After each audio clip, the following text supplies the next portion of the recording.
So I believe we have all of our people here today.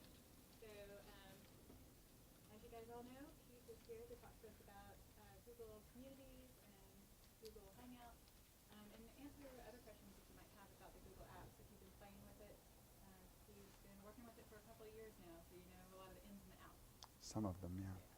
So I'll let Keith take it Cool. away. Thank you. One quick thing, too. Sure. So Emily is very sad to not be here. She's ill, Mhm. and so she's sparing us from freezing on us. Yes, it's very nice. But she's here in spirit.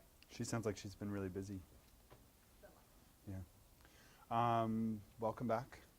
And I want to remind you that everything that I'm going to talk from today is at the bottom of this document that I used last time, which you'll remember has all these beautiful pictures. Today is more of kind of some more like workshop-y stuff, so I don't have beautiful pictures today. But if you want to get back to this document, you can find it at bit.ly/AGS hybrid 14. There's some people that are already on it. Before we get started, though, I've kind of broken what we're going to talk about today into about 4 categories. But I'm curious to hear just kind of like reflections or thoughts from last time about things that we talked about that maybe you've been playing around with. You guys have had at least 1 or 2 meetings since then, right? And in one of those meetings, you've played around with Google Docs already, more specifically. Is that right? Yeah. Okay.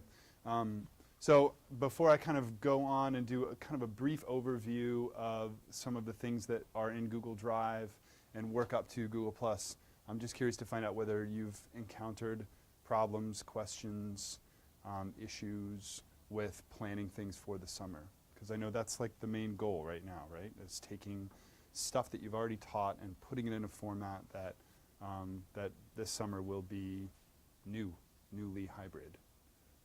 So have any problems come up? Well, I anticipate that there will be problems when I get to them. That's where I am. When the students get to it? No, No, when when we we get Oh, when you get to that part, right? Yeah. Right. Reminding Okay. me that that's what this course is about. Got okay. Got it. It's a good idea. Yeah. I have a quick question. Sure, of About course. me. So one thing that I'm trying to figure out how to translate is a more traditional type of testing, Mhm. because I'm teaching, like some other people I think in here, a core class where we have sort of standard expectations, and there is a need for testing. And if you have any ideas for how that might be best approached, I've kind of thought about some sort of timed test where they log on and only have a certain amount of time, and can't just look in the book and find the answer or something like that. But if you had any other ideas for ways to approach that versus just. I guess I have a few, although I have a few, and then I want to talk about another way to think about that. Your LMS is Moodle, is that right? And I haven't worked a whole bunch with Moodle, but most of these things have quiz formats that are, that you can like tweak a little bit, and you can set how long they're able to look at questions, I think, usually. And there's even, in Desire to Learn, there's even a component where you can, which I find really bizarre, where you can lock their browser where they can't leave that thing until they answer the question, so that they can't look something up. Which I think is kind of akin to like getting everybody in and like bicycle tiring the door, so that nobody can leave. Do those pieces exist? Do those kinds of things exist? I've We do never have the used Moodle Quiz. Mhm. I use that. So And there's just, does it set up for the time? you can set the time. There's actually a lot of different options. So you could, for example, I know that I think it's the math is funny that they let them retake quizzes on it. So you can actually set it so that they can take them multiple times. And if it takes them 3 tries to get the answer right, they just get fewer points with each try. I don't do that. I just give them, 1 try. You can have multiple choice. You can have true, false. You can have matching. You can have essay. There's any different number of types of questions you can put on there. It's pretty flexible. Okay, well then I can look at it. I think that, at least for me, testing, I've been teaching writing and research methods classes for a long time, so I've kind of moved away from tests. I am, though, this semester teaching a class that I'm modeling off of someone else who's kind of the expert in that discipline, and I'm definitely not. So I had to decide early on whether I wanted to just use those quizzes, or because she only uses quizzes, not tests, or whether I wanted to modify them, and I ended up modifying them to the extent that I kind of made everything short answer, like without any multiple choice stuff. The benefit, obviously, of all that multiple choice stuff, true false stuff, is that the machine grades it for you. But all of that has always made me itchy and weird and uncomfortable, and as soon as I get into conversations with students about you know, why they got this answer wrong instead of that answer, or you know, why this answer was wrong but this answer was right, I end up having all kinds of issues with how those things are structured anyway. I think that a possible, if you, what kind of class are you teaching? It's an intro psych class. So one, not that this could necessarily supplant a test, but it's something that potentially could substitute for one, is if you, especially if the class is fully online, if you build an activity that has to happen between time A and time B, and students have to work together to kind of solve the problem, and they end up in a Google Doc, or they're sharing links on Twitter or something like that, where they have to produce some kind of document at the end that evidences, you know, whatever kind of critical thinking that you want to see them do. That would be a way to kind of bracket that thing. And you could go in at the end of that hour or 2 hours or whatever and lock all of those documents so they couldn't add any more stuff to them. But that wouldn't so much solve the issue of how do I get them to answer this one question. It would be more like an activity. Right. I don't have a great solution to moving tests online because I have pedagogical itchiness about tests even when they're not online. So that's a weak answer, but that's as best I can do. Just as far as tests themselves are concerned, we do have the responders, and we're debating whether to keep that or not. Those make it easier for tests on move, because you have the, it's a Windows-based program. You create the question offline, then you just tell it where your course is, you drop in links, then it uploads it directly in there. There's also the idea of using Google Forms for test activities.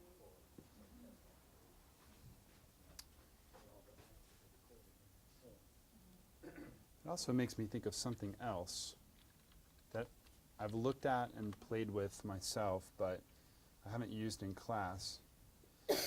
This tool, which has gotten some pretty good press, it's basically like it opens up an online space where you can ask questions and students can answer them, kind of like a clicker, like the equivalent of a clicker, but they can use their cell phone to do it. So you can build a couple of questions in Socrative, and it issues you a room number. So you give the students a room number, and they can pull it up on their iPad or on their phone or whatever, and you can just kind of kick questions out that you've already built on Socrative, and they can answer them right there on their phone. So a lot of people have used this in class, in classrooms, like a clicker thing, and they can, you know, you can boost the answers right to the screen. So it's almost more like you're taking everybody's temperature, you know, like doesn't have to be something that, it probably shouldn't be something that you grade. But your question makes me think that this thing would be really interesting in a distance format, you know, like everybody's on a Hangout, and you say, you know, I'm going to send this question, and everybody, you know, is just going to log in on their phone. And I mean, basically, once they get into the room, it sends the question to them, and they can just tap the answer or type an answer, and then it will boost it up to whatever platform that you want. It's an interesting kind of thing that lets you get around the whole clicker technology. I mean, everybody's carrying, you know, the equivalent of 14,000 worth of clickers in their pocket. So it might be something worth checking out. No, did you raise your hand a minute ago? I was just going to report that I'm now a Twitter user. Yeah. And that I tweeted from the last conference I went to, and I got a whole new community out of it, and a lot more out of the conference, I think. Huh. It's interesting. Did you have that experience where you were sitting in one panel? I saw you tweeting about that conference, actually. Yeah. One at you. Did you have that experience where you're sitting in one panel and you're reading the Twitter feed of people in the other panel, and you're like, oh man, that's cool. Wish I was there. I wish I were there, yeah. It's funny, that's something I was telling Calvin about at the beginning, is that this thing, this is just a quick side note, this thing, the Humanities and Technology Camp, is an unconference that's moved around the country for maybe 4 or 5 years now, and it happens maybe, I don't know, 40 or 50 times a year. People in different areas decide, well, we want to put on a VAC camp. So there's always bunches of them going on. But the one for Atlanta, we have one once a year in Atlanta. This is the 4th one, is this coming weekend, Saturday and Sunday. And I bring this up because right as I was first starting to play with a lot of this stuff, I went to my first VAC camp, and I had that experience that we're talking about where, you know, people are doing things in lots of different rooms, and you're watching the feed, and that camp has that camp has a whole like culture, and one of the that camp culture rules is the rule of 2 feet, which means if you are in a session and it's not interesting to you, or you want to do something else, or something else interesting is you just bounce. I mean, there's nobody is holding you to staying in that thing for an hour. You come in for 5 minutes, and if you don't like it, you leave. And so the Twitter feed really helps do that, you know. What I found was, the Twitter feed became another really interesting and engaging thing. So people were just in a session that could have been, it was interesting sometimes, but I actually tweeted about this because it made me understand my children. You know, that they're completely in their phones. And Right. I'm like, get off your phone and be here. And they're sort of all over. I mean, Yeah. I was completely in my phone. I Yeah. was like one of them.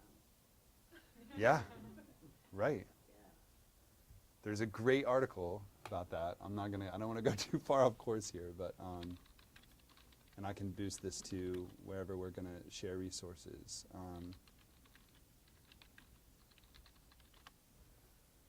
This is the article that convinced me to give Twitter a try, because, like I think I talked about in the first session, I was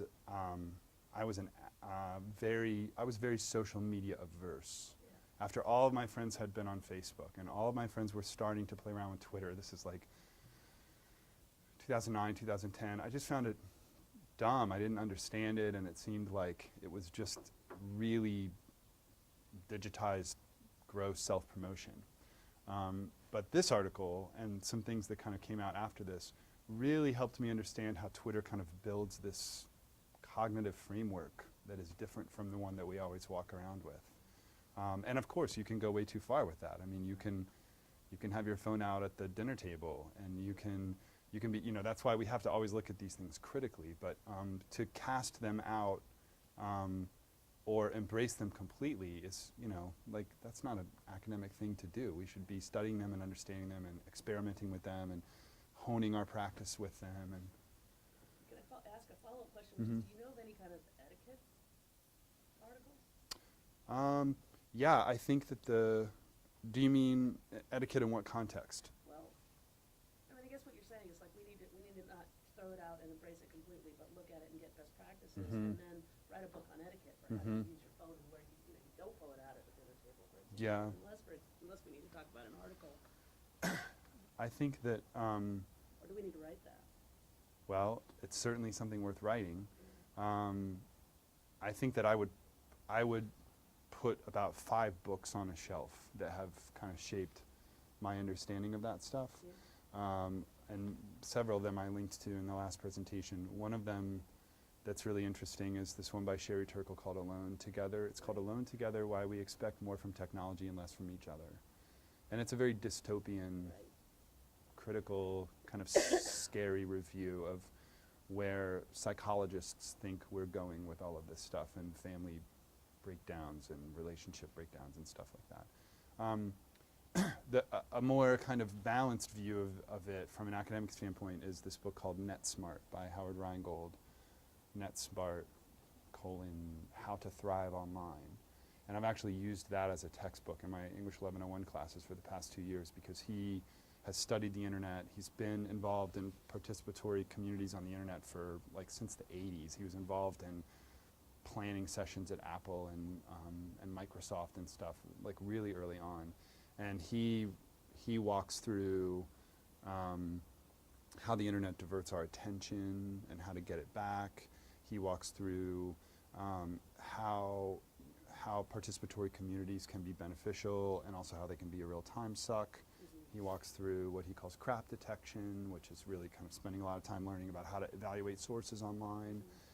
That I would say is the best book to start with. And he does use the term netiquette in that book and talks about that. But in terms of like a broader social context of when you're with your family or your friends or whatever, man, I mean, we're all negotiating that in a variety of ways all the time. I have some friends who we sit down and have lunch and, you know, like they or I or all of us or whatever are constantly talking and like finding something on the phone that relates to the conversation or checking a message or whatever. And then I have one friend, my one friend who works at Google, interestingly enough, who a year ago we all sat down to dinner and he said, he put his phone on the table and he said, everybody put your phone on my phone, and they stacked them all up, and he said the first person that grabs their phone, you know, buys dinner. Yeah. And that, you know, like we're all, Well, we're I all think ma- even making explicit at the beginning of the lunch what the etiquette's gonna be for that lunch Right. might be a nice way to that's start. right, Yeah. that's right. Or at the beginning of a conversation, I'd like to talk to you, you know. There are moments in my classroom where where I say, I want everybody to finish what you're doing and unmediate. Yeah. Which is stupid because we're still mediating when we're talking, but which means turn away from your screen, give me your eyes, you know, let's talk. And those are, they know that there's going to be shifting moments that we go, that there are sometimes when I expect them to be mediated, you know, when we're doing something else. So I don't know if that's helpful. Okay. So I thought I'd just do a brief overview of some things in Google Drive that you've probably already seen, but maybe some things that you haven't.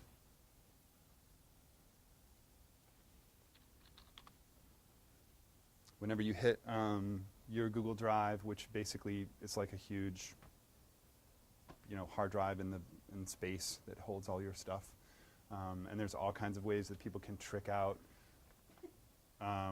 Google Drive. You can make all kinds of folders, for instance. I have students who have built weekly assignment sheets for all the work that they're going to do this semester. Here's an example of one. Don't click that. So I gave them this template at the beginning of the semester without, basically had that and kind of these pieces along the way. And I'm expecting them to do these weekly activities. So they just grab the template, they make it their own, and then every week they go in there and they do some work online, and they are linking me to their activities. And because I insisted that they all name them similarly, I was able to sort them really quickly into a Google Drive folder so that I can just open this thing up on Monday and I can just start clicking down and looking at them. But back to, Sorry, can I add something? yeah, sure. I use Dropbox long before Google Yep. Drive came along. Right. And I suspect some other people have too. Yep. And what you can do, instead of switching over completely, is just put your Dropbox folder into your Google Drive folder. Okay. So that it pulls straight. All be there too. You don't have to deal with it. That's Like, the story doing of two Linda. different 30 gigabytes. Yeah. What would you say? I think that I know what they are, but I don't know Dropbox as well as I know Drive. What do you say what do you think are the benefits of using Dropbox over Drive? Well, for me, I have a lot more apps on an iPad and iPhone I have access to Dropbox. Mm-hmm. or Drive. Right. Dropbox, use put any file in there. Mm-hmm. Maybe you can with Drive, Mm-hmm. but you can't open everything with Drive. Mm-hmm. Mm-hmm. But I just found that I was using both of them concurrently, and I decided why not just put Mer- them together Yeah. so that everything syncs Cool. across all of it. That's a good hack. So then you just have one folder inside Drive that everything. In addition to any folder I want not in my Dropbox, Yep. which is rare. Right. I have the Dropbox folder inside Drive. If you save things to your Dropbox folder on your hard drive, does that automatically update in Google Drive? If you have your Dropbox inside your Drive. Mm-hmm. And does Dropbox have the ability to? I'm guessing that it doesn't, but maybe it does. Does it have the ability to create documents that other people can land on and write inside of? Like, okay. That's the advantage Okay. of Drive. Right. You can have multiple people work on a document. Right. And you will see their work, Right. but if you both have it open at the same time, Mhm. it creates two versions of it. Right. Yeah. It's not as collaborative as this, and you do have to open it in Microsoft Word. Right. Yeah, eventually, to kind of go back to that mantra that I talked about a little bit the first time, of methods, not tools, I know that I'm going to hit a moment where I want to divest myself of Google, at least of this. I mean, I wrote most of my dissertation in Google Docs, so that because I was going multiple places, and everybody told me that's horrible, don't do that, Google owns your dissertation, you know, and those fears have not proven to be substantial yet, but I do feel like we have to be flexible, and I have to be ready to pull all of this stuff off and put it somewhere else, if at some point things get weird. And things get weird. I mean, people change terms and conditions all the time. So I know that I saw my friends go through, when they had Instagram and Instagram was purchased by Facebook, I saw like blog after blog of people saying, this is how to remove your Instagram, you know, account so that Facebook doesn't have access to it anymore. People decide to do stuff like that. But back to things that you get inside of Google Drive. So you can obviously create a document. You can create a presentation, which is basically like a diluted version of a PowerPoint presentation, and make it cloud-based, share it so that you don't have to walk around with a USB stick.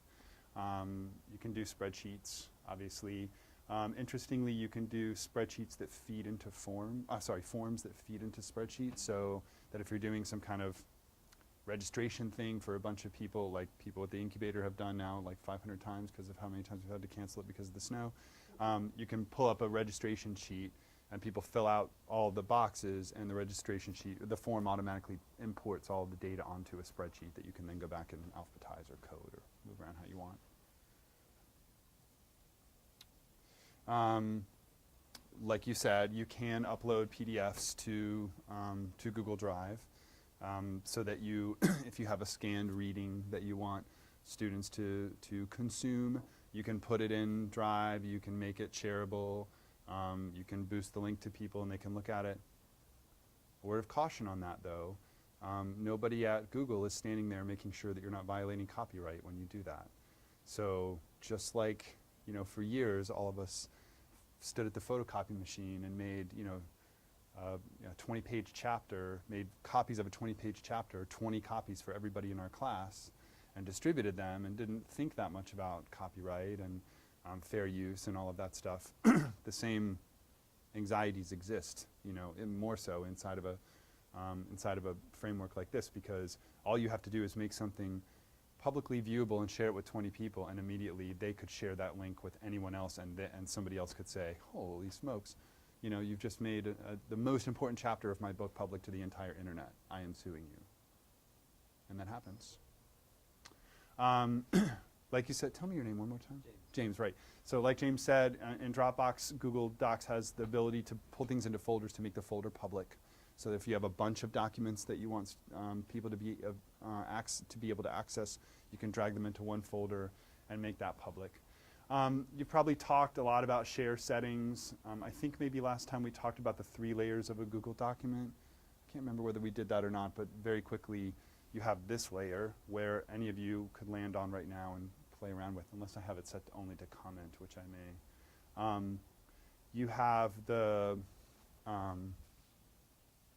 you have this layer where people are putting comments on things, and then you have, depending on how you've set up the document, you have the ability to do chat inside of the document. Let's see if it'll pull that up. No, because of the settings, it's not doing that.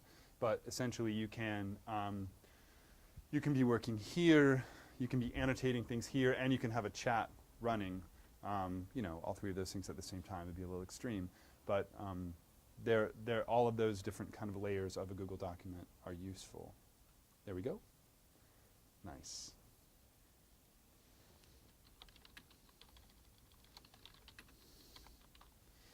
And sometimes, I mean, when you throw people into a space like this, if they've never been, especially if they're 18 or 19 years old, they kind of work it out a little bit. Like, they start putting all kinds of jokes in there, and especially if they're computer savvy kids, like I have at SPSU, they'll like drop like lines of code in there, or they'll build these like ASCII diagrams, and they'll drop them into chat, and like you mess around with it for a little bit, but it's just like talking in class.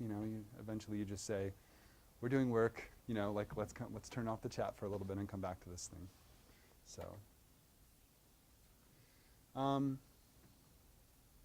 And then just to kind of wrap up this portion of it, I wanted to show something that we did last year that may kind of jog your brain as something that would be useful. So last year in this workshop, I threw out this article from the Chronicle of Higher Ed, Stop Calling It Digital Humanities and 9 Other Strategies to Help Liberal Arts Colleges Join the Movement. We took about half an hour, maybe 45 minutes. I asked people to read it. And then I said pairs of people should research links, terms, and related materials, and other people should annotate those links. And basically, I just started with article links, terms, and related materials. Like those things were the only things sitting there. So that in half an hour, somebody went in and put all of these things in there. They linked them to the original article. These are all articles that this Chronicle article mentions. So, if you look at the Chronicle article, like with most texts that we read online, it's full of links to other things. And the fact that online texts are hyperlinked into other texts makes an interesting kind of exercise to just ask people to read that thing and then start reading the things that it is attaching itself to, and what do those things bring to the original discussion. Where was that? Yeah. So some people went out and grabbed the links to those things. Some people went and started annotating what those links were. Somebody jumped in there and said, and basically set up a structure and said annotation, annotation, annotate. Here's the formal method that we should use to do this.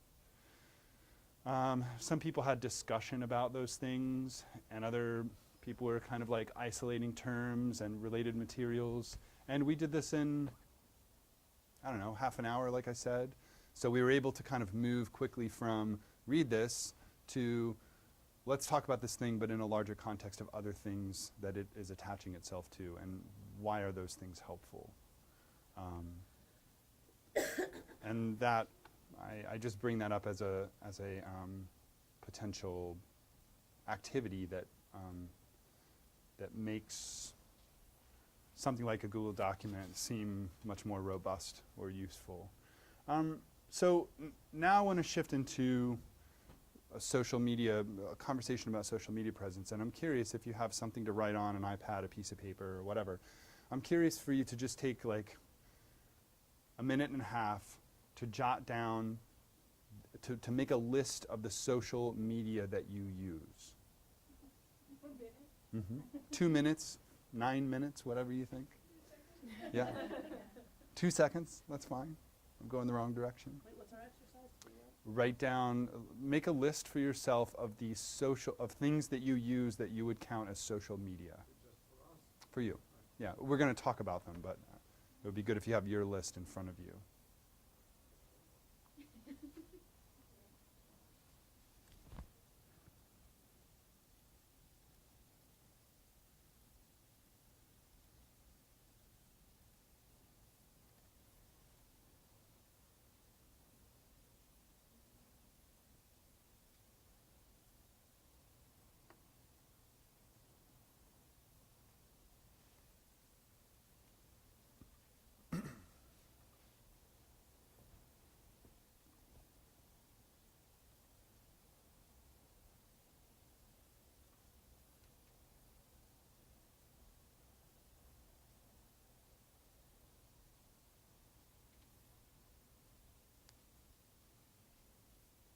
Does anybody need more time than that? Or is that about enough? Okay. So let's hear them. What are they? Okay. Can't write the whole word because it, excuse me. I'm not sure I would count it as user, but I have a LinkedIn account. Okay.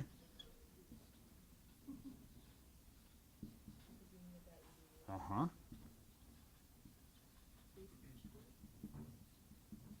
What is this one? ResearchGate. WordPress.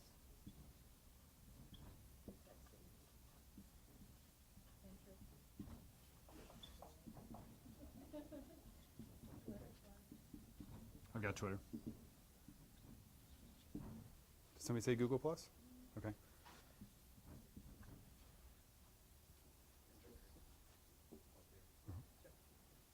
Anything else? Instagram. Instagram?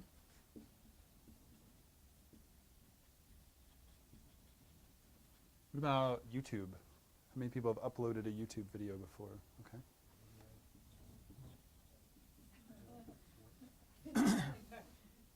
Or So to count as social media, does it have to be like more than 2 people? Like, could I put phone call? yeah, I mean, that's why I was going to start doing this.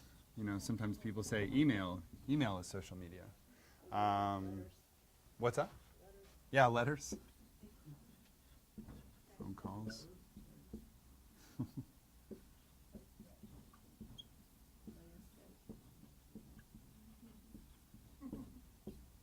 Yeah, Skype, sir.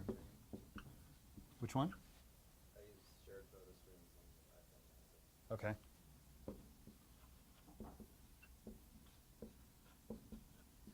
How does that work? Does that send it just to people's iPhones, or does it put it in a place that other people can look at it even if they don't know you? Okay. Casa, definitely. What's the other social?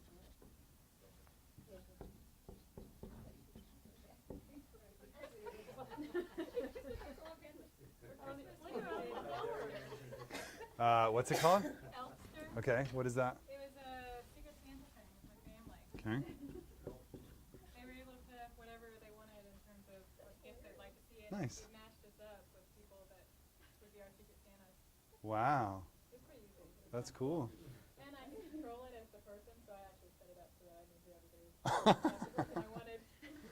Nice. Anything else that we're missing?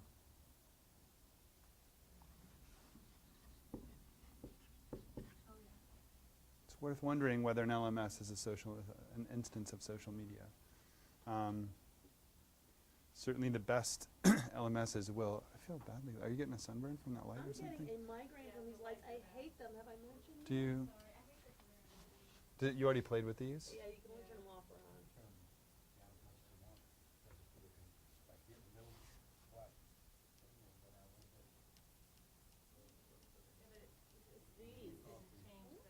to. Ooh, I'm not doing that anymore. You're right in the. You're in the worst I moved from that spot into not that. Sees less of the I light. feel badly that you. What if you? Would it be bad right here if you just? I might move over there. Yeah, you can have this chair if you want. Yeah. Here. I hate to see you suffer. So, LMS systems, the best ones, will try to do some of what social media sites do. It's funny that when I first asked you to do this, some people's response was, "Oh my gosh, that'll take like I'll write one down, I'll be done," and some people thought it's going to take a long time. I use a lot of them. As a group, we use a lot of them. There's also one that a lot of people use. That there's also this one. Oh, yeah. Have you heard of this? Have you heard of WhatsApp? 450. You use that? Maybe we talked about that last time. Maybe they had Facebook just bought WhatsApp for $19 billion. A company run by 55 people with 450 million users. Pretty amazing. I was at a conference last week where the person following me was presenting on. She's a lecturer in Jordan, the country Jordan. She had done a study on using WhatsApp to increase students' language usage, foreign language usage. She was using WhatsApp as part of her English classroom. But it's interesting. So obviously, there's not a best one of these things. And I try, as I work through this kind of a question with a group of students, which not everybody needs to do, but people have ones that they prefer, but there's obviously like affordances of one that other ones don't have, and it depends on who. A lot of times it depends on who is in those networks that you can immediately link up with, because I mean, if everybody jumps onto WhatsApp right now and they don't know anybody who's on WhatsApp, then suddenly the social media aspect of WhatsApp is lost. There's no social. The only reason I bracket these out with parentheses is because typically, in terms of new media and media studies, we tend to think of social media as social interactions in digital space that other people, not necessarily the target, can see. And those are, I mean, you know, certainly you can text something accidentally to somebody, but when you're texting somebody, hopefully you're intending that to go just to that person. All of these things are kind of examples of ways that people demonstrate identity, and it's seen as a good thing if people land on it and want to see it, so that we have to think about what that means. But it is good for us to think about if we're going to be in an online space at all, and obviously if we're going to be teaching online, there we are, whether we were there before or not, for us to think about what kind of presence we have and what kind of places we use to help people find us. So that if we're going to do everything in our class inside of Moodle, then it probably doesn't benefit us a whole bunch to have a place on the web that kind of points people to where they can find us. Because we know that they can log into Moodle, we know that they can find their class, we know if they find their class, they found us. All of this becomes not so important. But if some of these platforms provide us the opportunity to do things that Moodle maybe doesn't do, or that Moodle doesn't do as well, then it's worth thinking about having at least one space and maybe multiple spaces to kind of consolidate the ways that somebody can find you. Here's an example of one that I found way more useful than I originally thought. It's called about.me. I didn't write it up here. About.me is basically a business card that sits on the internet that lets you point people in directions where they can find things that you're doing. So they can email you, they can read a little bit about who you are, they can see where you are, they can go right to your Twitter page or your blog, and you end up having a URL that's pretty easy. You can usually craft a URL that's easy to remember, so mine is just about.me, P. Rohrbaugh. That's one example of something that I'll typically attach to a bottom of an email or something, because if somebody lands here, they can probably find everywhere else they need to go to get in touch with me. Another example of a profile, we don't really think about this as a profile though, is Twitter. And Twitter profiles say a lot about us if we use Twitter. You use Twitter, right? Outside of, yeah, you do, outside of school. So do you have this thing happen to you where people follow your Twitter account and you don't know who they are? Sure. Right. And how do you, what do you do with that? Like, what do you think when that happens? I just look them up, Yeah, and then I just check them out, and that's right. that's all I do. That's it. Right. And So, if they're something that I'm particularly interested in, I might follow that down a little bit, but I don't exactly. do much else. So when somebody follows you, you end up here. And you look at this 140 character description of who they are, and if they seem like they've used that space interestingly, you're like, yeah, I'll follow that. Like that's related to my interest field, or, you know, they're talking about something that I'm, you know, that is related to me or whatever. It is true that on Twitter, lots of people will follow you that don't have any, you know, that they're basically just fishing for followers. If they know if they follow 100 people, 10 or 15 of those people will follow them back. And a good metric to look at is this. Or this. Because if somebody is following 10,000 people and they have 10,000 followers, then that kind of evidences the fact that they are kind of, I mean, that's too balanced. Like, it doesn't work out that way usually. And if they've tweeted very few times and they're following lots of people and not many people are following them, then you can tell it's kind of like one of those robot accounts. Here's another example. Somebody brought up academia.edu a minute ago.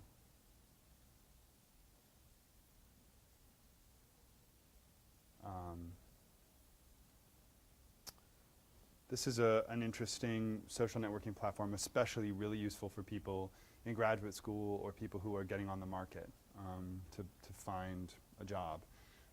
This is a really good place to kind of use as your academic business card. You can put papers and presentations that you've done or abstracts of those things. You can connect with tons of people whom you know. You can tell by my by my profile here that I really don't use academia.edu too much, but I've seen people that use it very well.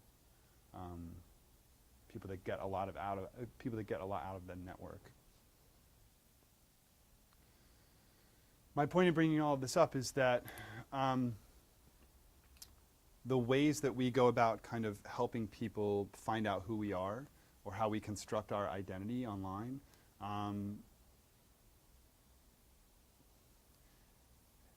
helps people figure out how they're going to engage with us or whether they are going to engage with us. So that when I wrote this thing, I had to think about students are going to see this, students' parents are going to see this, colleagues that I meet at a conference are going to see this, my family's going to see this. So I had to think a lot about like what to do with that paragraph. And depending on, like, I'll end up on other spaces where I will craft it very differently. I mean, the way that that looks, very different from the way that that looks. I wouldn't want anybody who wasn't in some kind of scholarly activity to land on this thing because it looks really boring. If that's not stuff that you like. And all of this is to get us to talking about this network, Google+, and the kinds of things that we're able to do with Google+ that might be useful inside of a classroom. How many people know they have a Google+ profile? Oh, okay. Maybe you guys have all had to do that already. Okay. Anybody who has a Gmail account with one click can add Google+ functionality and a Google+ profile into what they've already got. Everybody has an active profile after last week, so I didn't bring yours because I know that you already have it set up. So everybody has an active profile, whether they've fleshed it out. And that's worth thinking about. I mean, I realized when I looked at this thing right before coming in to give this presentation that there was a CV that I attached down here last year when I was on the job market. When I pulled up the CV, it had my old job. So I was like, take that down. I mean, because I never land on this thing. But it is important for us to kind of cultivate that space. And Google+, if you use Facebook, Google+ is like, most people say Google+ is a less interesting version of Facebook. There are these kind of funny memes on the internet that talk about what kinds of people use what social platforms. Like Facebook people are like this animal, and people that use Tumblr are this animal. And then at the bottom you'll always see it says Google+, and it's like the only people that use Google+ are people that work for Google. At least that's what it was like a year ago. But Google+ has slowly kind of gobbled up all of this other functionality stuff and I think made itself more useful. So I want to talk about that. We can look at a couple of profiles of people that use Google+. This is a friend of mine. It seems like Google+ is positioning it. Yeah, for sure. And all this other Google stuff, and you're on Google anyway. Yep. Yeah, it's a way to make the things that you were doing kind of in little pockets kind of integrated. And when they put something like Hangouts together, and then they make Hangouts basically just as a sub thing under Google+, Google+ kind of goes from being nothing to being indispensable. So this is an example of a colleague of mine who basically uses Google+ to boost out stuff that she's writing. She is the editor on one of the editors of the journal that I started a couple of years ago. And when they when they publish a new article, she always just links it into Google Plus because she knows that there are people that read Hybrid Ped that get to it from inside Google Plus, and she wants them to be able to get there. This guy, though, is really interesting. He's an educator in Portland. And maybe you couldn't get more Google invested in this guy. He was he's one of the beta testers for Google Glass, the thing that, the computer that you wear. And so he's constantly posting things and using this hashtag #ThroughGlass. So he's just taking pictures of his day that honestly, like, he's able to drive and just say, okay, Glass, take a picture. And then it takes a picture, and then he's able to say post to Google+. So this picture probably posted to Google+ 30 seconds after he took it with no hands. Like, he just did that from his car. And you can see some kind of interesting things that he's gone around taking pictures of. I always think it's funny when he's doing that. But maybe a more, kind of a more rhetorically useful thing to think about is if you have a Google Plus post, and I want to quickly go to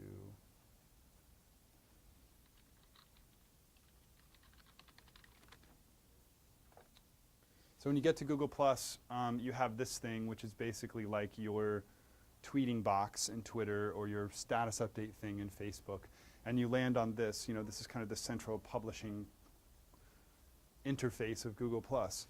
It's worth kind of taking a step back from that and saying, why in the heck would I put anything on Google Plus that I could put 15 other places, like all of these other places? And so I just wanted to kind of look at a couple of things. Here's one example of a tweet from today, from the new faculty majority. It has a hashtag, it has a sentence, it's tagging Maria, it's got a picture. Here's a blog post from, I'm not sure why that picture isn't coming up. There we go. Here's a blog post from a colleague of mine, Molly Shields, where she's writing about how she uses narrative identity in the classroom. And what I suggest is that a blogging platform gives you space to do that kind of writing. A tweet gives you space to do that kind of writing. And I'm finding more and more that, that Google Plus gives me a space to post that's in between one and the other. Like a tweet I can respond to, or I can write in on an elevator, essentially. A blog post, when I'm going to write, especially if students are going to look at it, or if I'm going to submit it to publication, I'm going to submit it eventually to publication somewhere, I'm going to sit down and take a long time. I'm probably going to compose it in Google Docs. I'm going to write a whole bunch of stuff that that's not going to end up in it. It'll be an hour, 3 hours worth of kind of arranging, and then I will have my blog post.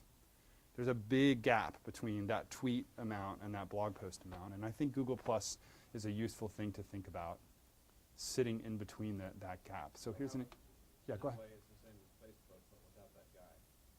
Yes. Yeah. Without that guy, which is a big plus for me, that's the plus part of Google Plus is the, yeah. Yeah. But with the ability to embed all kinds of things that maybe you can embed inside of Facebook, but that because if you're using already lots of other Google products, like you can pull it in really easily. So here's an example of one I sent out, I don't know, a week or two ago. We were having a digital humanities symposium at Southern Poly where I work, and I knew, like I kind of wrote this language over a couple of times. It took me maybe 5 or 6 minutes to kind of get the language the right way. I knew it wasn't going to fit into a tweet. I knew that I wanted to link to this thing, which was a brochure that we made inside of our department that was not yet digital anywhere. I just had it in an email. So I pulled it out of the email, I dropped it into Google Drive and made it shareable, and then I was able to attach it to this thing. And when you start from this, wait, where was it?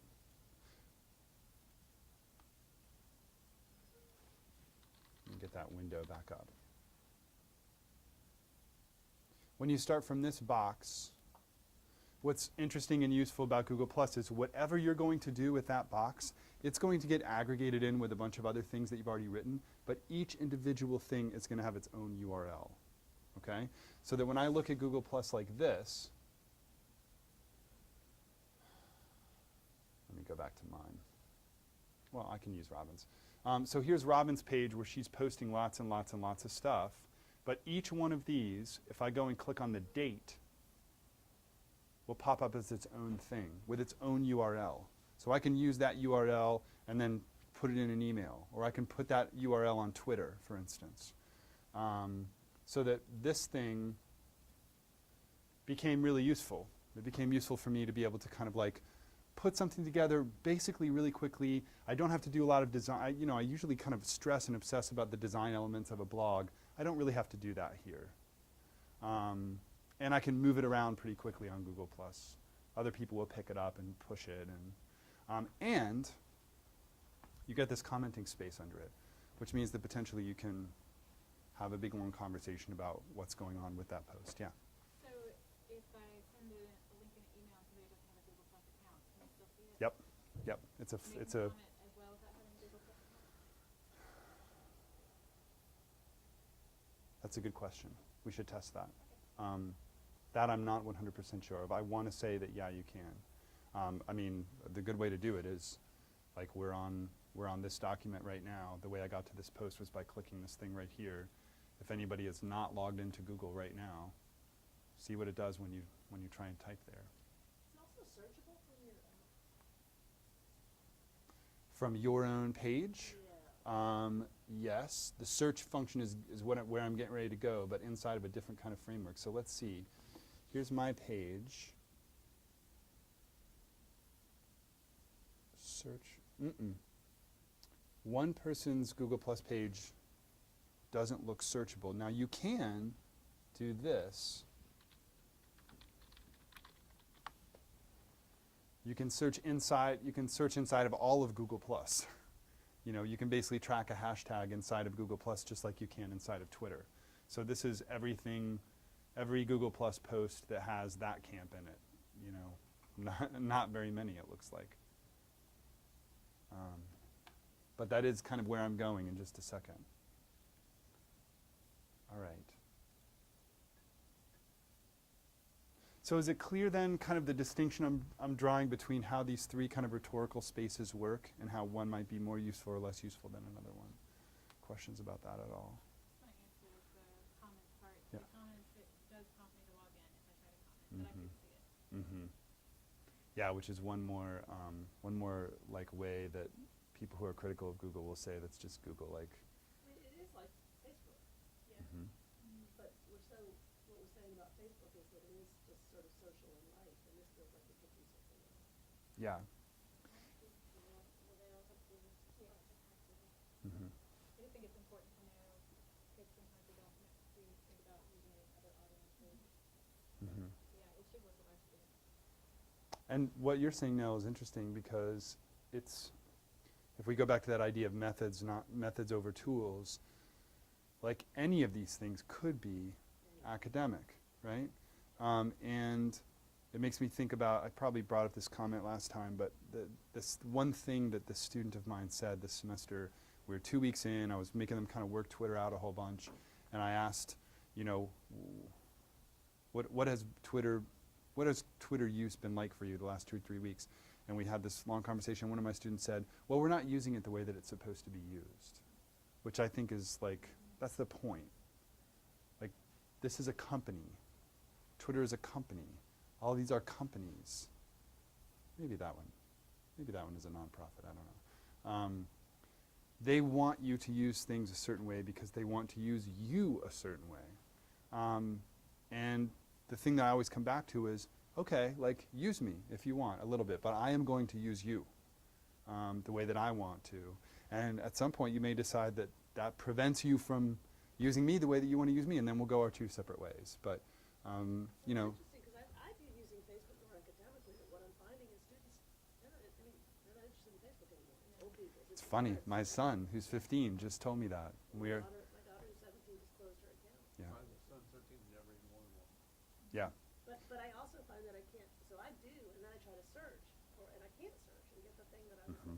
Mhm. This is Mhm. interesting. Yeah, my son said, I can't, I'm not able to search for a particular post that I have made. Oh, I can show you. You can No, you can't do that. mhm. How does that work? Is there just like a window or? It's a search function Okay. there, and you type it in, and you, like, I'm a part of, different subgroups on Facebook, and if I wanna go back and look for something that could be months old, I can go in there and search. Mhm. I can search my own profile. Mhm. And find stuff. 'Cause I pop stuff up. Facebook for me is both personal and professional. Yep. So Mhm. I use it in both ways. Yeah. But this is interesting for me because I'm thinking about, for students, being able to help them maintain some sense of separation Mhm. with a personal life and professional. I think Casey and I talked about this about, I've used Facebook for teaching before. Mhm. It was great. The students are already on there. They used it. I mean, those students still use it. This was only a year ago or last Mhm. summer. It was weird for me because they wanted to friend request me, and I Mhm. didn't be friends with them on Facebook. Mhm. But I'm wondering, if they use Twitter for personal stuff, but then I also have them using Twitter a lot for school work Mhm. stuff. Mhm. How can I also encourage them to keep some sort of separation Yep. so that their personal and work life Yep. are not so fully fused? Yep. That's, go ahead. What's that? That's right. Yeah. So when I introduce Twitter to a group of people, the first thing I want to do is figure out students, who already has Twitter, and the first thing I say is, you can solve this on your own, but you're probably going to want to create a different account for this class. Another reason why Google Plus has been useful so far for me, because none of my students are using Google Plus. So Google Plus is a way that we're very easily able to kind of bracket out, this is just for school. Like, I would not get on Google Plus and like find my friends or anything like that. Interestingly, my son, when I said, have you kept up with this person or that person on Facebook? And he said, no, nobody that none of my friends use Facebook. Everybody got off of it. I said, what are people using? He goes, Instagram. Yeah. And I was like, Facebook owns Instagram, right? Dad. My kids are using Snapchat, which has no. Yeah. You're just the man. You're the man, Dad. My kids use Snapchat, which it shows up, and then as soon as you read it, it's gone forever. So there's no Yeah. there's a Do lot you of send it flirting. directly to a person, like a text? But it's pictures. You can't type in it though, can you? I don't know, maybe not. Yeah. No, yeah, you. Can you? I actually. It's a good question. It's none of my business, apparently. Well, it's your business for about 15 seconds, Yeah, and so then if you can catch me, it's your nobody's business business. anymore. Yeah. Since it's, Yeah. this kind of puts us in the frame of mind of being in Facebook, where you might feel like you can have privacy settings where only certain people can see Mhm. things. I was able to copy a link of one of Calvin's posts, and I could be sending that out. So, are there ways to change the privacy settings, or is that just something that we need to look into before we mentally start thinking, oh, I can just show people Mhm. all this stuff that I'm feeling today? Yep. When you're inside of Google Plus, the thing that Google Plus feels like makes it unique is that it has all those circles. You're able to like put groups of people into circles. So when you are writing something, it wants you, before you even publish it, it wants you to tell it who gets that. So you can say public. That is every time you publish. Every time. You can tell it public, which means anybody that grabs that link will be able to share it.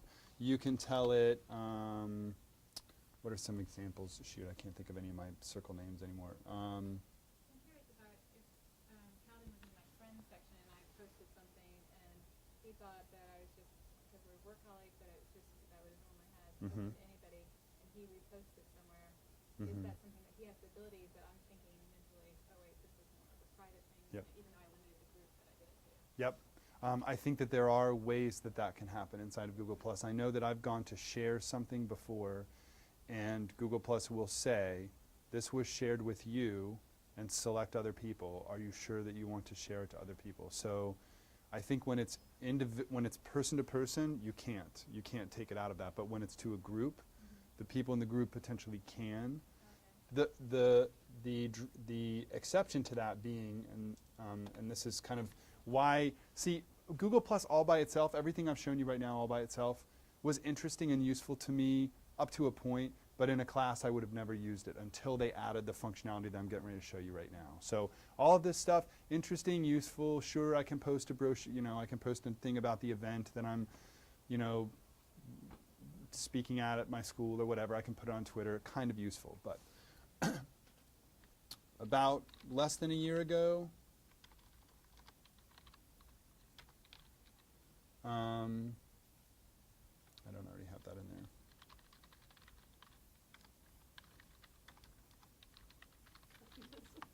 there. Less than a year ago, they started, Google Plus allowed you to start creating communities. And when you create a community, it basically draws a fence around a bunch of people.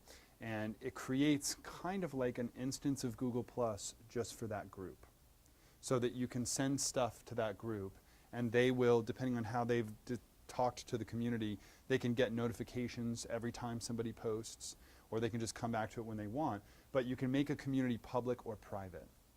So for instance, and you can see like just in the last year how useful this has become for me, my department is in the middle of consolidation with another school.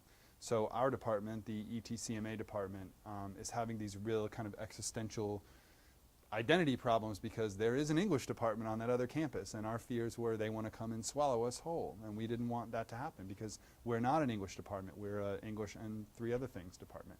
So, so I was able to open a Google community called Identity Discussion, just invite the people from my department into that discussion. And we can all talk about it inside of Google+, but nobody can take anything out of that thing. Nobody can share a link to any of that discussion. Obviously, anybody can screenshot or copy and paste language out of that, so you don't want to put anybody super on blast. But here's an example of a Google Plus community that I think has been really useful that's a public one. I built this, like I think I showed this last time, about a year ago, to kind of provide a framework for people to talk about the digital humanities and digital pedagogy who are in Atlanta. And it's kind of, for a long time I was the only person posting there, but it's become a place where other people do things, and you're able to kind of section off a community with tabs, like these are events that are going to happen, these are job ads, this is general discussion, this is an introduction to the community. So I started using this a lot, and as people joined this, you're able to click the member button and see kind of who everybody is. You're able to contact all of those people individually if you want. So at some point, I thought, man, Google Communities is kind of like an LMS. It's kind of like does what Moodle or Blackboard or whatever could do if there were some of the kind of like restrictions taken out of it. So this semester, I kind of started a project where I built a Google community for my course. So this is my English 1102 class right now. And all of these people are in it. There's all my students.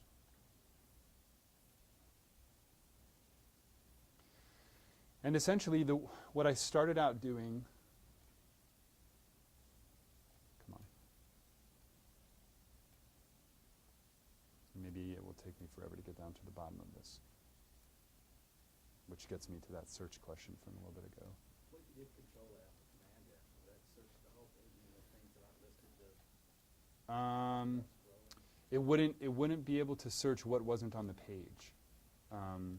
So in the beginning, I basically was just posting assignments. Here's this assignment, here's that assignment. And if the assignment was complicated, or if I didn't talk about it in class, but I talked about it on my blog, I would put a link to that. And it just ended up being, basically these are the things that we're doing. Like when you write on the board, this is what we're doing for homework or something like that. Plus the ability for people to come in and ask questions or comment about it.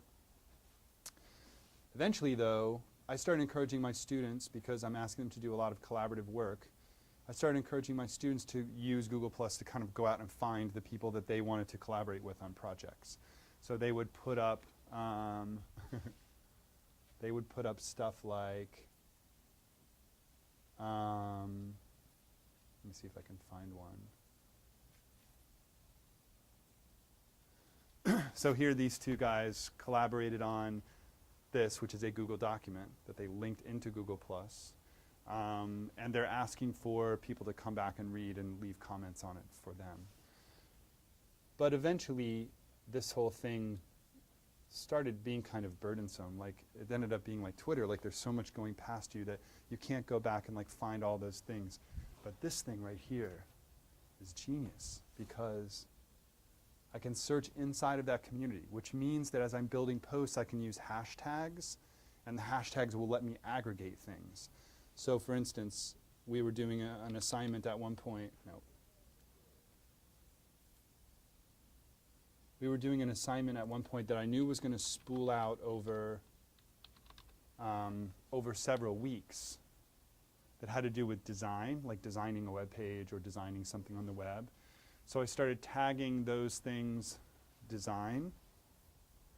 I wanted them to look at specific blogs and talk about the design elements of those blogs. Is there a tag function, or do you just put it? You just put hashtag. I mean, you just kind of. I just kind of claim that. But then I realized I can start putting 2 or 3 hashtags, and then I can aggregate. So I can. So if I had a design assignment in week 3, and a design assignment in week 4, and a design assignment in week 5, and I tag those with week 3 hashtag design and hashtag week 3. Then I can look at all the week 3 stuff or all the design stuff. I can start kind of like aggregating things across across all of those categories, which was really useful. The other thing that this does that no LMS that I've seen does is when you're plugged into Google+, if you have Google+ on your phone, it ends up working like a little bit like email. So if I post, let me see if I can find an example of this really quickly.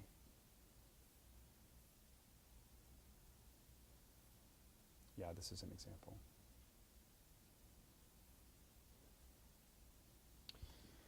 So here, Bo's saying, could I write a reflection on the domain of one's own meeting as an activity? This, because he's not tagging me. There's a better example here. This is a much better example. So here's a student that, this is my Google Plus like hero, because whenever anything goes to Google Plus, this student like reads every single thing he tests, every link, and if anything's broken, he always sends me messages like, hey, this doesn't work, or I'm not sure, I need to understand this.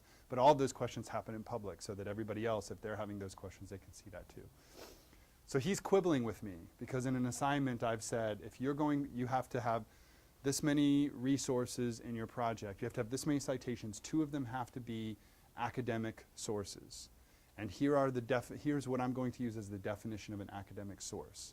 And he's picking this apart. I feel I need to disagree with you on that. Academic paper needs to be at least 6 pages for 2 reasons. Number 1, what the hell even are pages? He's quoting me. This is something that I've said in class. How do we even think about pages anymore? We had this discussion in class, but I never joined in. Just because something's longer doesn't mean it's better. That's a very interesting comment.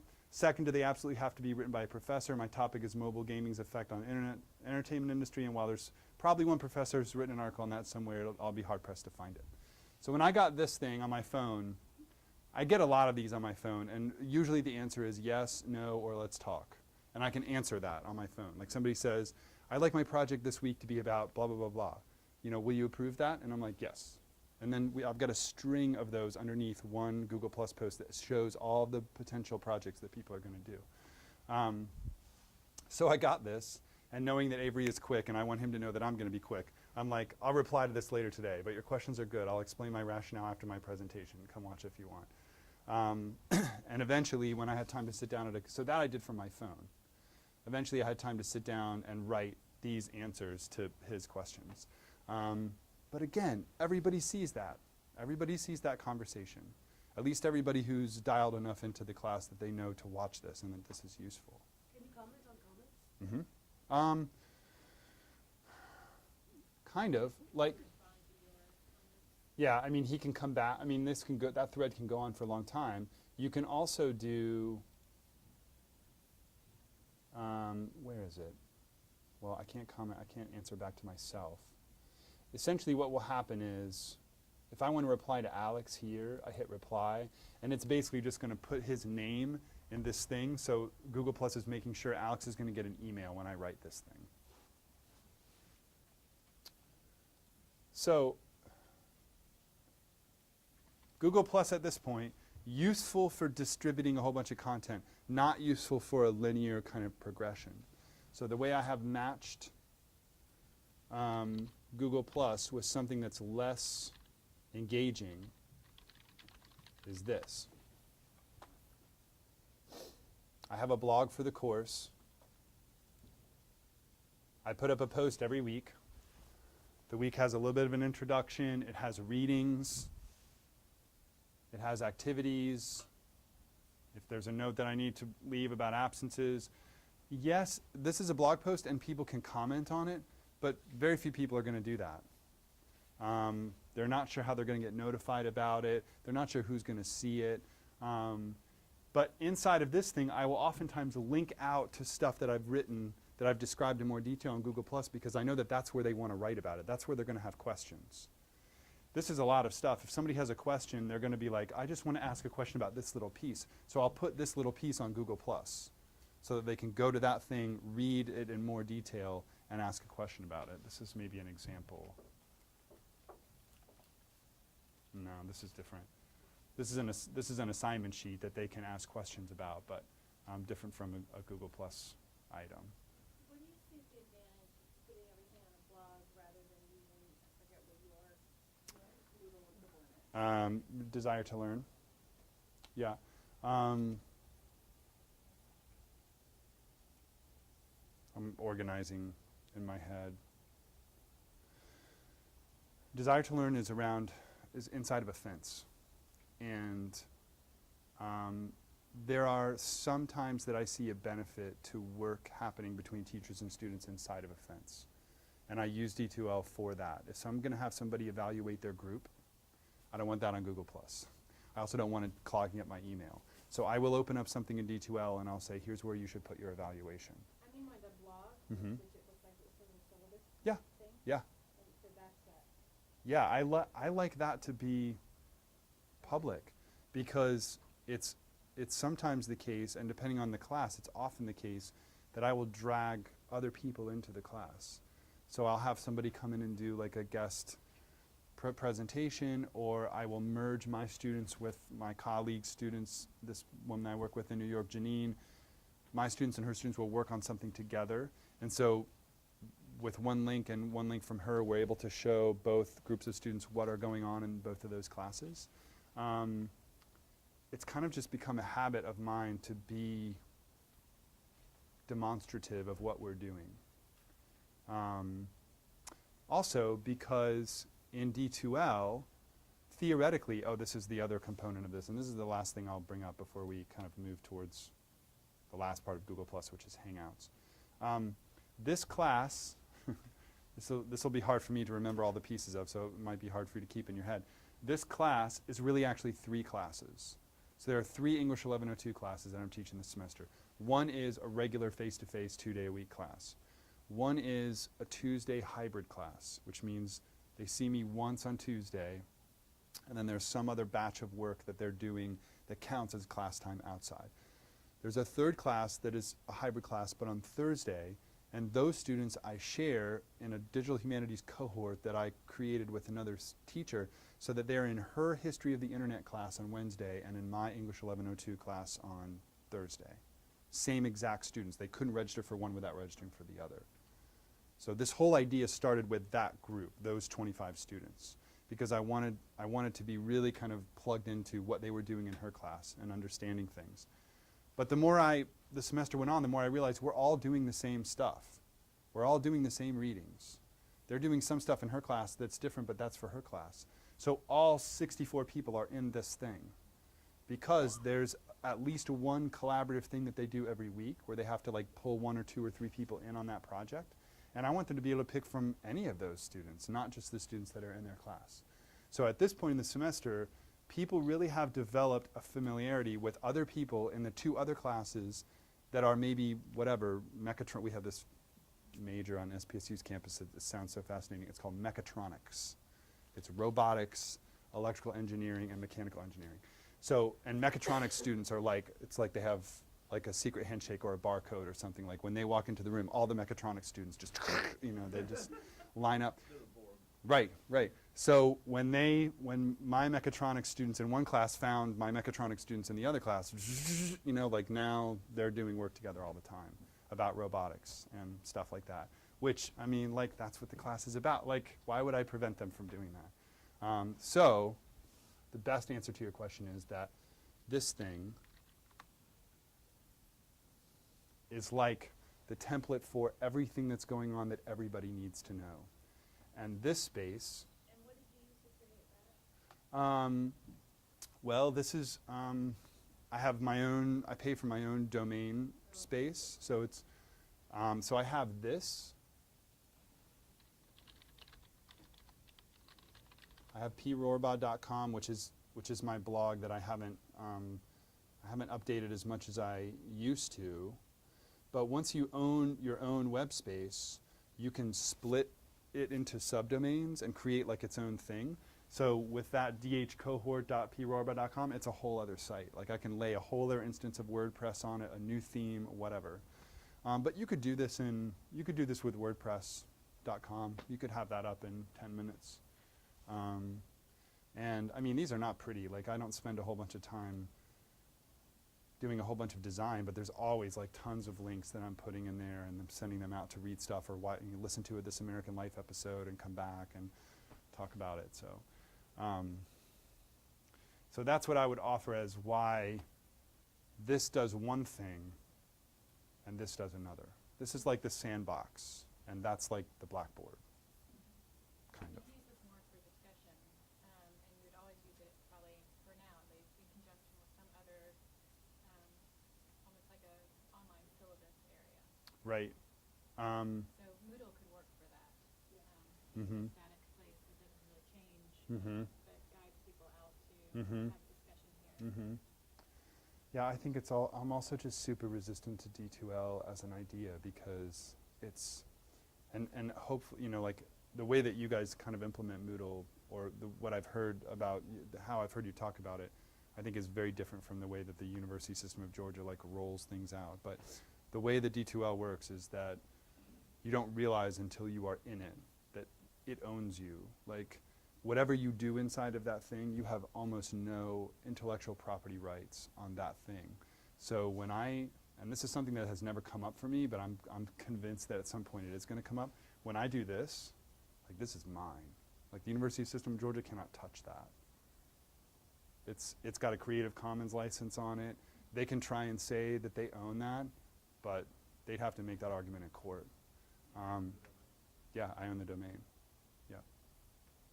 And I think that increasingly we have to think more about that stuff. I don't have a problem allowing people to use this and like seeing it and playing with it. I don't have a problem with the University System of Georgia, like claiming this is work that they paid me to do. That's fine. But like when you write it inside of D2L and you go to another school, like they have it. They don't have to necessarily cite you anymore. You wrote all that stuff, When you look at a fully online class, there's like the equivalent of a small book written in that thing. I think that we should be thinking about what kind of like intellectual property rights all that brings up. Yeah, on a much more shallow note, it's more clicks. To get Yeah. into Moodle, you have to click. It's very click intensive. Yeah, I think that I would say that all of this stuff, like I'm interested in figuring out all of this stuff sometimes to some level. Like I spent 5 or 6 minutes with this thing and I feel like I was like, okay, I got it. Like I know, I'm not going to use it, but I feel like I understand it. Not everybody needs to do all that stuff. Not everybody even needs to necessarily leave this thing. Like this thing will be good enough for some of us. But if there is a reason, if this does something that this cannot do, and the thing that this does has pedagogical value, then whatever sits inside of these brackets, Moodle, D2L, Canvas, Blackboard, whatever, this thing should be responsive to that thing.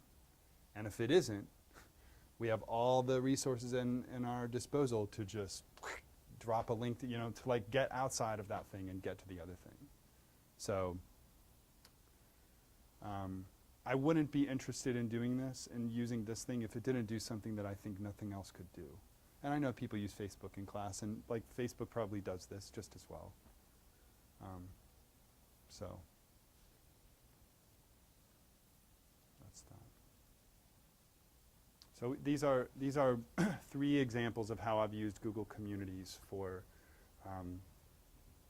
different kind of pedagogical reasons. This one being the class that I just showed you. Okay, so Google Hangouts, finally, is the piece of Google Plus that allows us to video conference with people for the most part. But it also does a bunch of other stuff that it has added in the last year or two. How many people have used Skype before? Okay. Does Skype, I keep asking this question and nobody's ever sure, does Skype allow more than 2 people to get on a call at the same time? I believe so, but not with video. Not with video. Okay, so you can free teleconference. Okay. Got it. Okay. So that is the one thing I would say that Google Hangouts offers out of the box past Skype is the ability to do lots of people. 10 usually is about the healthy max. I've seen 14 people be able to get on it. Might be the case though, since you guys buy into a license though, that you guys get an extra. Great. Okay. Cool. So some people will say, and I've heard this before, some people will say, 15 people, okay, that's really interesting, like that's a lot of people, but like I have classes that are more than 15 people. I have 25 people classes. So what does a Google Hangout do for me if I can't get everybody in on it? If you shift from the kind of simple version of Hangout to the more robust one, which is called Hangouts on Air, I'll show you what the differences are in a second. You're able to basically live stream the conversation and video capture it so that other people can watch it later. So the thing I've been doing with Google Plus in online classes for the last year, and I was just starting to do this when I met with you guys last year, is that I'll do a kind of organized conversation with 4 or 5 people, and then once that's over, I will take the link to that video and send it out to everybody else, and I'll say, this is your one of your assignments for this week is watching this video. And yes, Google owns Hangouts, Google owns YouTube. It posts right to YouTube, and it has a comment thread right underneath it. So if people watch the video and they have comments about how all that stuff works, they just type the questions into the comment box. It goes to your email. You're able to keep up with all of that. So I thought I would just show a couple of minutes of what this looks like, or what this has looked like in my class, and then that will leave us our remaining 20 or 30 minutes to do a little bit of activity that I think will work on Google Plus. This group, do we have video? I mean, audio in here? Like, will this play sound? Yeah. Okay. Okay. On the touch panel there's an audio up button. Yep. Got it. And you may check the audio that's on the computer as well. Mm-hmm. Okay. Cool. I'm gonna go log in from the recording Okay. studio area, so Cool. might just be long if I do a preview of that. Got it. Okay. Cool. So this is my online class it's information design and communication. It's in our graduate program. It's kind of like the entry level course into our program in information design. It's a totally kind of different field for me. It's basically, I'm kind of treating it like intro to graduate studies, writing kind of stuff.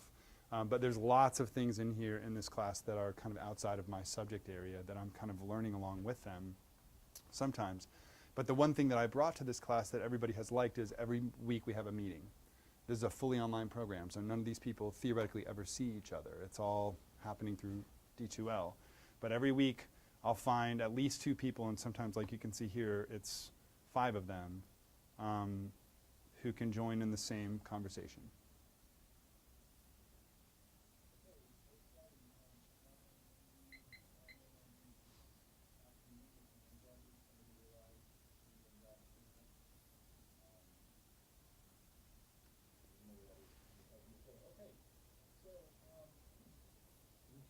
Mm-hmm.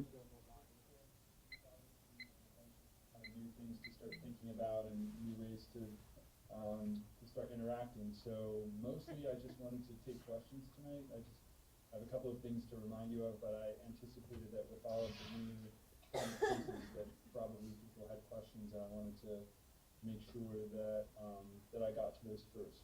So does anybody want to start? He always starts. Jessica will start. Okay. I am very unfamiliar with Jessica has, the research she doesn't want to be on that we're camera, delving into. so she just puts a yellow piece of paper in front of her camera so she can listen and talk. All of those threads. So we always talk about her as like a yellow Yeah, ghost. I think that the point of those threads is to give people directions to start kind of like pouring into. So it's not, those threads are not trying to assess your, well, ideally, they're not trying to assess.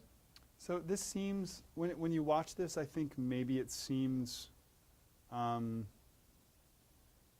I haven't gone back and watched them a whole bunch.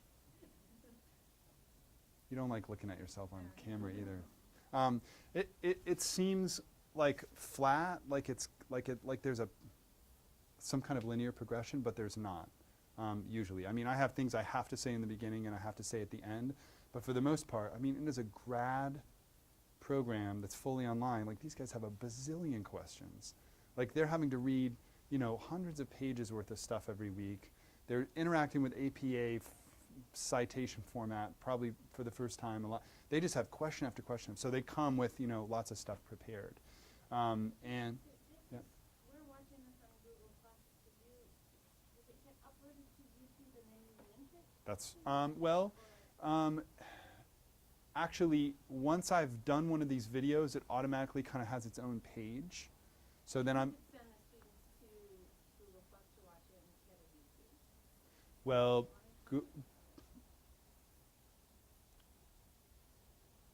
YouTube is owned by Google. So whenever the meeting is over, the meeting happens in Hangouts, which theoretically is under the Google Plus umbrella. But the minute that it's over, it does some crunching. It takes like 20 or 30 minutes, and then it just shows up on my YouTube channel. But it also shows up here. Yes, I guess this is inside of Plus as well. Yeah, all my students, as soon as I recorded it, they went into Plus, You can watch as well it. as, But you can watch it from YouTube as well. Like I've had students Right, go I to, was yeah, wondering if you could watch it in Plus. yep. I think you can watch it both places. Because once you open a Hangout on air, it kind of creates an event, what Google Plus calls an event. And then that event has its own URL. So in the beginning of every meeting, I'm always like saying, okay, I'm here, here's the link to get to the thing, and I send it out over email, and people get into, you know, one thing about Hangouts is it's a little bit chaotic when people are doing it for the first time because they get in like 13 different ways. They get in because you emailed them the link, or they get in because they got an alert through their Gmail that you were calling them because you added them into the call list, or 14 other ways. Like there's always this, I don't know if you've had that experience too, but up there with the little bell, there's a little notification you get there. Yep. Email and the social tab, and Yep. then there's a direct link probably. yeah, there's a bunch of different, Let me ask you a quick question. Yep. On this one, do you have is there a circle of people that you, Uh-huh. that's how it knows to get in, to put the video in that, because you said this is the circle. That's right. That's right. So when I go from here, which we're going to do in just a second, to here, I will kill public and I will say IDC spring 2000. Like I made a circle for all the people in that class. So I just say this notice is going out to those people. It goes out. Some of them get it. They click on it.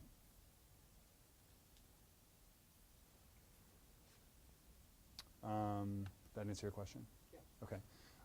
The other thing that's good is that inside of this thing, you have the ability to have comments, which can actually sometimes be almost like a live stream, because a lot of times this guy watches them, but because of the connection that he's on, he can't join.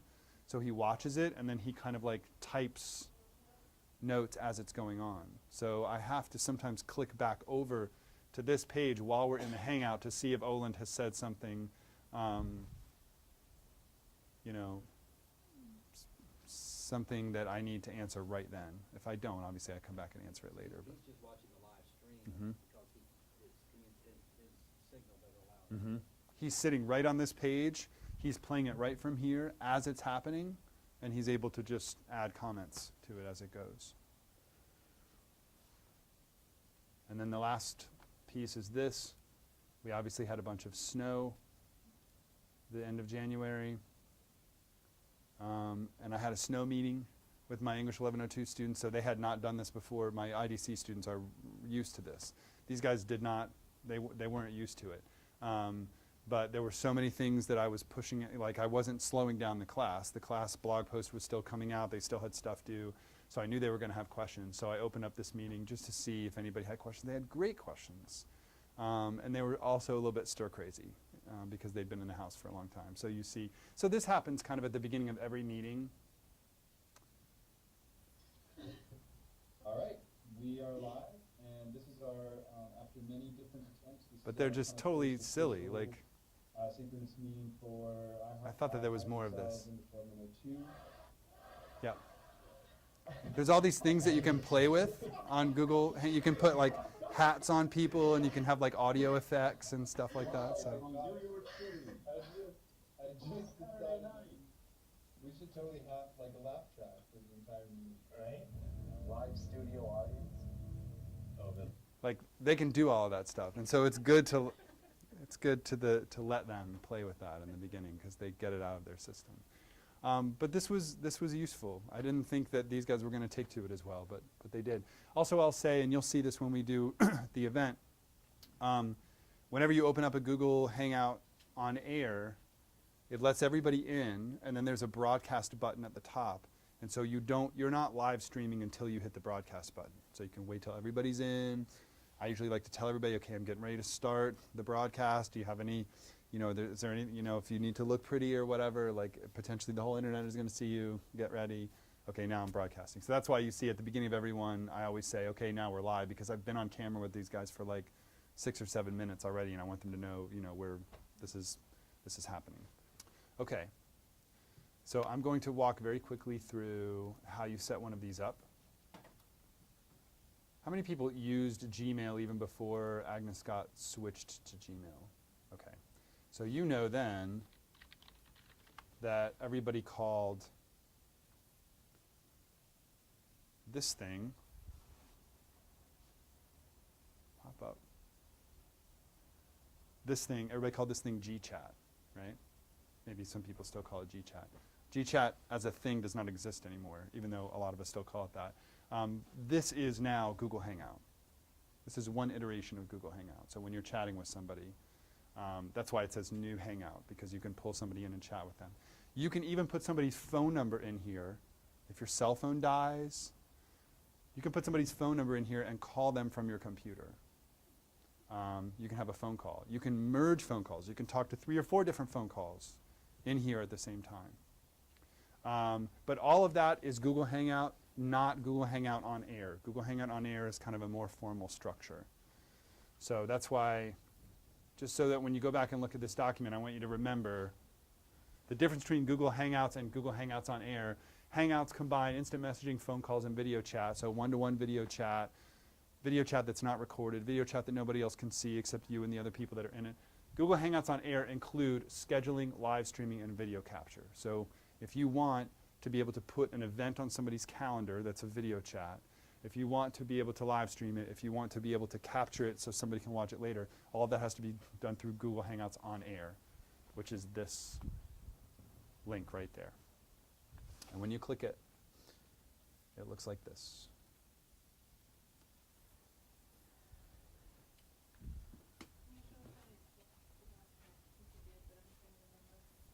How to open it?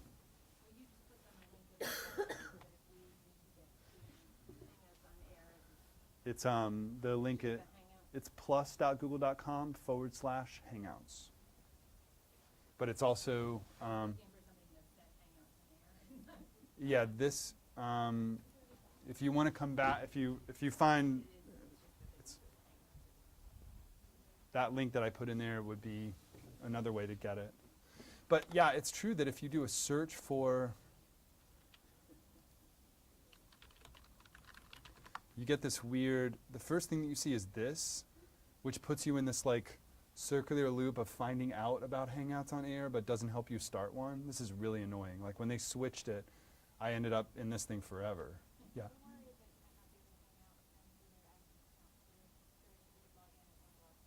Sure. In here? Yeah, yeah, that's cool. Yep.